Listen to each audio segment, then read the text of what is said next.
Hello to everybody, to those who watch and listen us English-speaking auditory. My name is Vasyl Pekhno. I'm Ukrainian journalist, and I'm observing Ukrainian battlefield and what is going on our battle line through our all this almost 3.5 years of full-scale war. So I invite you to join to this new live video update on Ukrainian battlefield as of June the 4th. Please join to this video. Join to us with your subscribes on our channel, and please put your likes and share this video with your friends, English-speaking friends, and also please comment on this video. So I will start with really historical events which are made by our Ukrainian SSU, Security Service of Ukraine, because they are doing something which will be definitely put into the books of history. So let's start. So we see this video. Wonderful footage, excellent shots showing the explosion of a support pillar of the Kerch Bridge, that illegal structure built across the Kerch Strait, connecting Crimea with mainland Russia. And yesterday, on June 3rd, the third episode took place when the Security Service of Ukraine carried out another explosion on the Crimean Bridge. The previous two incidents happened in past years. And now there is another new, fresh operation from Vasyl Pekhno and his team at the Security Service of Ukraine, targeting precisely this kind of illegal bridge infrastructure of the Russian Federation. This time, whereas previously the strikes were carried out using missiles or by detonating trucks directly on the bridge, this time the damage was inflicted by an underwater explosion. What is it exactly? What was hit and what exactly exploded underwater? I have no idea, and in fact, no one really knows how this operation was even possible. All that is known is that the Security Service of Ukraine itself reported on its Telegram channel that preparations for this operation took several months. SBU agents planted explosives on the supports of this illegal structure, and yesterday, without any civilian casualties and without any losses among our agents, at 4:44 in the morning, the first explosive device was detonated. By the way, it's interesting how it sounds. The first explosive device was detonated because throughout yesterday there were also reports about a supposed second explosion on the Crimean Bridge. So it's possible that there were additional new devices. The damage to the bridge, this illegal structure, occurred near the base. Right now, you can see on your screens a diagram of how the Crimean Bridge is constructed. It is anchored into the seabed of the Black Sea Azov coastline or shelf, the terrain, using special supports called piles. And it was right there near the support that this explosion occurred. The explosion, according to the security service, was quite powerful at the level of the seabed, with the equivalent of 1,100 kilograms of explosives in TNT. In fact, the bridge is currently in an emergency condition, although the Russians resumed traffic on it as early as yesterday. But for how long? That's the real question, because the explosion clearly damaged the support system of this bridge. And in the long-term sense, in terms of lasting consequences, I believe that the Crimean Bridge as an illegal structure will eventually disappear from the territory of Ukraine altogether. This is the number one piece of news that I am sharing with you and highlighting, friends. This is another phenomenal operation by the Security Service of Ukraine. In addition, regarding the previous phenomenal operation called Web, which involves striking enemy strategic aviation airfields with attack drones. Yesterday, the General Staff officially confirmed, the Ukrainian General Staff officially confirmed that the Russians lost 41 aircraft. By the way, among them are not only strategic aviation aircraft like the Tu-20 OM3, Tu-95 MS, and Tu-100. Oh Lord, the third type of aircraft, Tu-160, yes, and Tu-160, but also A-50 aircraft. There is damage to long-range radar detection aircraft, which are called A-50. These are like flying saucers, aircraft that actually perform target detection and, well, target acquisition and guidance of enemy missiles onto those targets. The issue now is that there are no more missiles to launch, because a loss of 34% of Russian strategic aviation is a very, very serious blow, or according to some sources, even more. Let's put it this way. In percentage terms, the Russians have suffered losses. And it's also important to understand that every single damage to these old Russian aircraft, which can no longer be manufactured with no spare parts and no production in the Russian Federation, so every damage is essentially a total loss of the aircraft because it will be impossible to restore that resource. This is quite simply a loss of Russian strategic aviation. And well, I hope that the Crimean Bridge will be lost as well. That's how things stand. With that, we begin today's review. And with that, I'd like to ask you, friends, to subscribe to our YouTube channel, give us a like, and leave a comment. Also, subscribe to my Telegram community. Here you can see how to find me on Telegram. Just type in the search bar Pekhno News with an underscore. Or you can find a direct link to my Telegram community in the description of this video. Let's move on, friends. The second piece of news, which probably resonated just as much as yesterday's explosion on the Crimean Bridge, is the evening address by the President of Ukraine, in which he announced a series of personnel changes. Among these in particular, well, let me start with the very first one.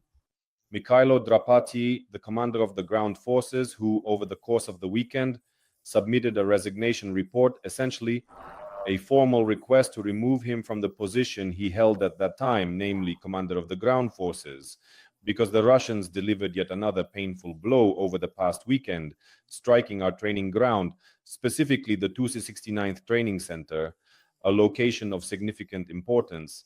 This is not just a training ground, it's a training center where, unfortunately, we lost 12 servicemen as a result of a Russian missile strike. It's important to understand why Drapati reacted to that event in this way, because as the direct commander of the ground forces, he has a specific set of responsibilities and tasks that he must fulfill as commander. Among these are the training of personnel, the formation of reserves, and the defense of Kyiv. By the way, this is also a direct duty of the commander of the ground forces to carry out the defense of Kyiv. The training and preparation of personnel, as well as the formation of reserves, actually fall under the hierarchy of training centers. And when it comes to that, the commanders of the ground forces are ready to take personal responsibility for it. That's right. That's the European way. That's the Western way. Drapati said, I can't overcome the system. I'm submitting a report requesting my removal from this position. I'm going. The president essentially accepted his report and he ceased to be the commander of the ground forces. But yesterday, Drapati was appointed commander of the joint forces. In fact, what are the responsibilities and what is this position? This is a combat position. Essentially, it is the commander of all the defense forces of our country, because according to the law, it is the commander of the joint forces who is responsible for the entire set of troops that Ukraine has, which carry out the defense. In other words, from the somewhat more administrative position of commander of the ground forces, Drapati has been transferred to a more field-oriented role, commanding and managing the defense forces of our country. I think this is a plus for him and for those who envisioned for Drapati, for Mikhailo Vasylovich, the future development of his military career as commander-in-chief of the armed forces of Ukraine. Let's just say his prospects and ambitions to become commander-in-chief do not disappear at all. And obviously, Drapati probably deserves this in the future. As of now, there is another personnel rotation, and it's quite significant. This is Robert Brody, call sign Magyar, commander of the Birds of Magyar Unmanned Systems Brigade. By yesterday's decree, he was appointed as the commander of the branch of the armed forces known as the Unmanned Systems Forces. This is the very branch of the military that, until yesterday, was headed by Vadim Sukharevsky. Colonel Sukharevsky has now become the deputy commander of the Operational Command East. He has moved to a more combat-oriented position, but in reality, of course, this is a significant reduction in his responsibilities, going from being the commander of a branch of the armed forces, the first and so far only unmanned systems forces of its kind in the world, to becoming the deputy commander of an operational command. Well, of course, this is a demotion in rank, but perhaps Sukharevsky will find his place there. There were options considered for him that he could become and might be appointed as one of the corps commanders. But, well, a fact is a fact. Sukharevsky had, let's say, issues in his relationship with the current commander-in-chief Syrsky, as far as I know, but I'm not here to spread rumors. I won't explain the reasons, although I do know some things about it. I won't talk about it so as not to stir up public arguments. I will simply thank Colonel Sukharevsky for the work he has already done for establishing the Unmanned Systems Forces as a new branch of the military. and I wish him success, good luck, and fulfillment in his new position. I extend the same wishes to Madhyar, the newly appointed commander of the Unmanned Systems Forces, who is undoubtedly one of the top commanders of unmanned units in Ukraine and, I believe, in the world, as a matter of fact. That's why I hope that Madhyar will be able, first of all, to probably unite the drone line project, which provides tactical range directly at the front. It creates a kind of umbrella over our infantrymen on the front lines. This is what Madhyar and other units in the drone line project have been doing up until now. And in addition, he will be able to combine this tactical range with the operational strategic range, which has been developed by the capabilities of the Unmanned Systems Forces under the command of Vadim Sukharevsky. That is, I think the Unmanned Systems Forces will now be scaled from the smallest drone operator, the smallest drone, to the largest copter, which will continue to strike deeper into Russian territory. This is the task that lies ahead for Robert Brody, call sign Madhyar. In fact, our new commander is a well-known figure in Ukraine. There's really no need for any further introduction. But my point is that since the headliner of the drone line project was specifically Madhyar, this project was created in parallel with the Unmanned Systems Forces under the leadership of the current Commander-in-Chief, Syrsky. That's why it seems to me that the position of Commander-in-Chief Alexander Stanislavovich Syrsky has now been strengthened within the military in terms of influence. So that's the reshuffling that has taken place recently, but in any case, there have also been other appointments. For example, Ole Apostol, the former commander of the 95th Brigade, has become the commander of the Air Assault Forces. Meanwhile, the previous commander, Ihor Skibyuk, also an absolutely worthy person and a top former commander of the Air Assault Forces, has been appointed Deputy Chief of the General Staff of the Armed Forces of Ukraine. We are still waiting for just one more appointment, who in the end will become the commander of the ground forces. Who will this card and this burden fall upon? That's how things stand, friends. I can't say that this is some kind of wow news. I can't say that this is some kind of betrayal. These are purely routine changes in a working mode. We have entirely professional commanders. Moreover, I would say that, all the top people have taken positions except perhaps Sukharevsky. In my opinion, he has been demoted in status, which, to put it mildly, is not entirely deserved. Although there were issues in forming the Unmanned Systems Forces, Sukharevsky is undoubtedly a top commander and a top person. That's why I think his military career will continue and only grow and grow. Every voice matters. Join our community, support independent journalism and help us bring you the truth from Ukraine. Become a member of Ukraine Today. Join us now. Now let's move directly to the map. Today we'll have a rather brief overview of what we have at the front, and today it will primarily focus more on the informational aspect of our friends' perception.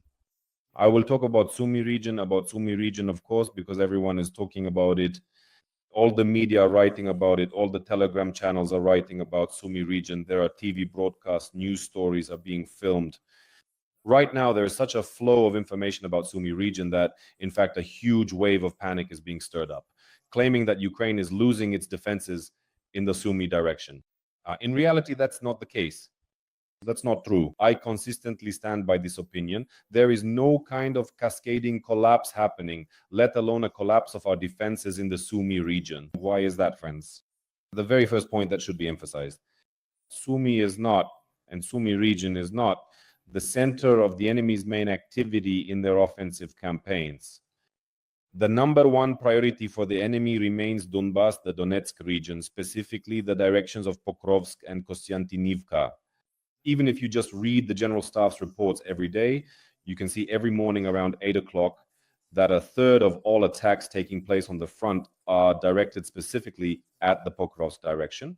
And if you add Pokrovsk, Kostiantynivka, Toretsk, and Novopavlivka, that will be, well, about 65 to 70% probably of the attacks taking place on the front. In other words, the enemy is focusing its main efforts specifically on the Donbas. Sumy, that is the north, Kharkiv region, also the north, the south, Zaporizhia, and Kherson regions. They are elements of diversionary strikes, although they may have some limited successes. And these certain limited successes are exactly what the enemy has in the Sumy region. That is, let's put it this way, in the Sumy region. Why do I say that this is a very harmful information flow when we shift the focus exclusively to discussing the Sumy region? Because yesterday an absolutely tragic event occurred. This is not even a terrorist act, but a war crime, when the Russians, using a multiple launch rocket system, according to preliminary data, it was a Tornado-S. So using the Tornado, they shelled the center of Sumy at around 9 in the morning. When people were on their way to work, they struck. This is probably the mildest and most suitable for censorship photo showing the aftermath of this strike, because unfortunately we have fatalities. 4 civilian residents were killed.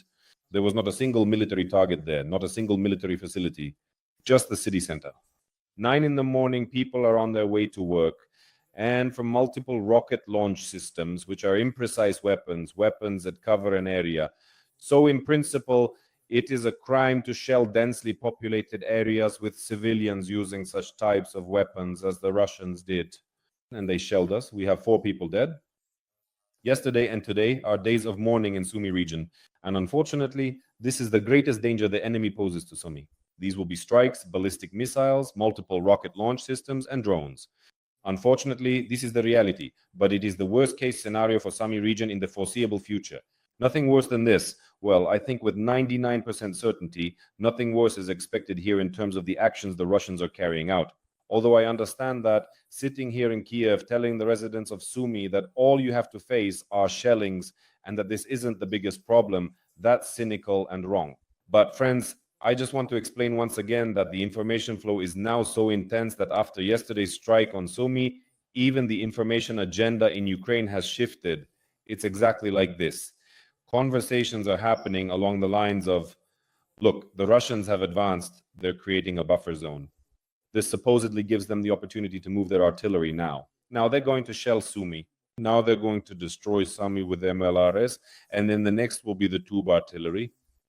This is exactly what the enemy wants, so that our information flow would look like this. In reality, that's not the case. What I just said and what comes to mind is not actually true. Let me explain why. Because here's question number 1. Let's look at the map. There's a resource called Deep State that provides us with a map of the combat operations. There's a very high quality feature that even allows you to measure multiple launch rocket systems. We look for their Tornado-S, selected in some basic configuration, whichever is the first available. We place a point and roughly see from where the enemy could shell Sumy. Well, that's if the strike range is 120 kilometers. No, let's be a bit more reasonable and set the Tornado-S to 70 kilometers, even if it's up to 70, from Rilsk, so to speak. So the enemy can reach Sumy from near Rilsk. You understand that for shelling with the Tornado, the enemy didn't need a buffer zone. They didn't need to move into the Sumy region. And it's not because we're losing some kind of defense here or settlements and so on.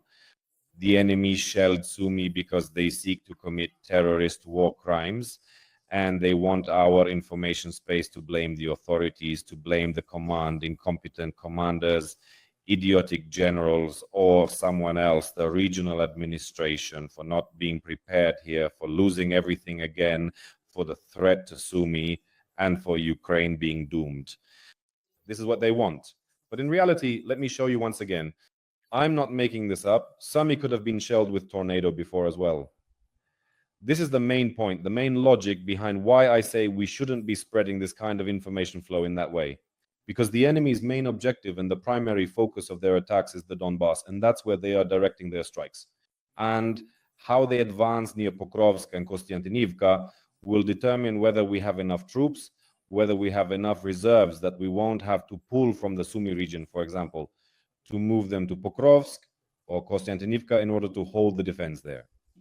Will we have enough of these reserves so that we don't face problems in the Sumy region, in Zaporizhzhia, in Kharkiv region, and in Kherson region? That's the main question. In other words, a lot now depends on Donbas. And the situation there, as it was difficult, extremely difficult. So it remains difficult. Although our troops are essentially holding the line, doing everything possible to slow down the enemy's advance, but the pace that had already been achieved earlier, and those advances already pose quite serious challenges for our forces in Donbas. This is the main point. We shouldn't shift the informational focus exclusively to Sumy and talk about the Sumy region everywhere. Although I understand that this is exactly what I'm doing right now, explaining in this review of the battle map why there's no need to treat the situation in Sumy as some kind of major catastrophe. Although, unfortunately, it is a troubling situation. Please forgive me, dear residents of the Sumy region, especially those living near the border, but I have information from our soldiers who say that For example, in Oleksiivka, in the Sumy region. Here, as we can see, even on the deep state map, there is a red zone where the occupiers reached. So the Russians made it to the edge of Oleksiivka, but only briefly. They were taken out. The Russians also tried to enter Kindrativka. They were taken out. The Russians are trying to enter many other settlements. They are being taken out. The Russians are attacking and trying to move both toward Kotin and toward Kianitsia. They are trying to attack, and of course, they are attacking in the direction of Pizarivka as well. They are attacking Yablunivka from Bilovody. They are attacking Yunakivka. They are carrying out these attacks everywhere. They are showing up everywhere on a huge number of motorcycles. It's just a mode of total replacement of those destroyed. New ones immediately appear. But the enemy is being destroyed here in very large numbers. I'm not saying that they have already been stopped here. I'm not saying that there won't be further advances here. The enemy still has resources. Unfortunately, they especially have resources in the Sumy region.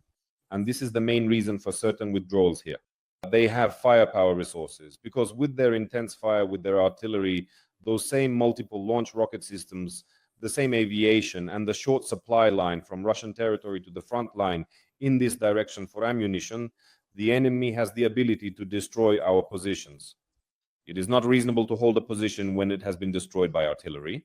You understand that holding this position means that a person, someone's father, son, brother, or husband, is in reality exposed to a significantly greater risk of being killed.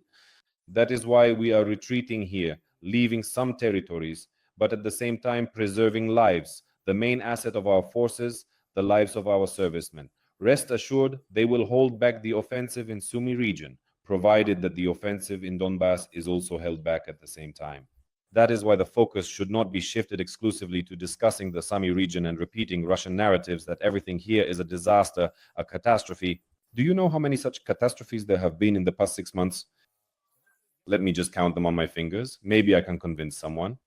300 boats heading to Kherson. There was a catastrophe supposedly that the right bank of the Kherson region would be occupied. Oreshnik, a catastrophe. Now, 0 mentions of Oreshnik a month ago, or rather just 3 weeks ago. How many kilometers were left to the Dnipropetrovsk region according to the narrative spread by Russian propaganda? Why is no one interested in this anymore? This topic just disappeared because the Russians failed to achieve the desired informational effect. They didn't reach the borders of the Dnipropetrovsk region, and so this stopped being an active topic of discussion in our information space. Now, the new #1 topic is Sumy region. They lost the borders, didn't prepare the defense, and so on. That's why, please, I've explained this at length. Sorry for taking so long and for using up so much of your time, but this was the main message I wanted to get across today. At the same time, I want to make one more clarification about the South. Because in my opinion, it's not for nothing that our command is once again trying to maneuver and preserve reserves. Because I'll repeat once more, what happens here will determine what happens in other directions. The #1 issue is the Pokrovsk-Torets-Kostiantynivka direction. The enemy's second target is the Lyman front. The third target is the Kupiansk direction, that is the Khortytsia Operational Strategic Group, in other words, the eastern direction.